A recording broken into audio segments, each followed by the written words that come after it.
بخصوص موضوع الجواز بلاش مثالية فارغة. بمعنى ايه بقى الكلام اللي انا بقوله ده؟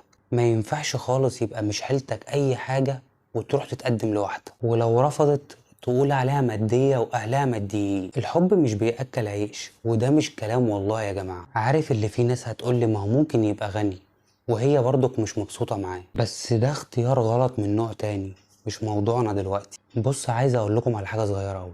ما تقبلش او ما تقبليش بعيوب صعبة وتقول هتتغير او تقول هتتغير. محدش بيتغير عشان حد ولا عشان نفسه، حد بيفضل يلف في دايرة مقفولة بين انه عايز يتغير وبانه مش عارف يتغير.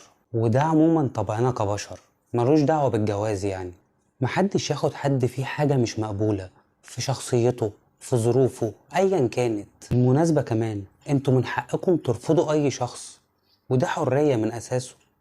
انتوا احرار في كده، سواء بقى بشكله مش مقبول، جسمها مش مقبول، ظروفه مش مظبوطة، ظروف حياتها وحشة، فرق السن، فرق التعليم، اي حاجة في اي حاجة، بشرط واحد بس: ما يكونش فيها تجريح لحد.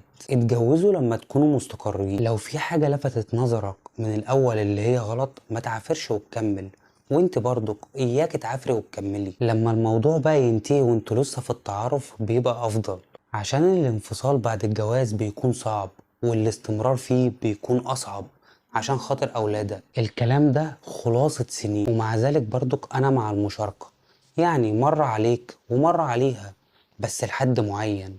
ما ينفعش انت كبني آدم تتخطاها، اللي هي ايه بقى؟ كرامتك. في النهاية أنا بتمنى السعادة للكل، وبتمنى إن محدش ينخدع، لأن في حاجات كتير قوي بيكشفها الزمن ما بتكونش باينة. يعني لما حد ينضحك عليه مش عشان هو عبيط، لأ، عشان الطرف التاني مش أمين.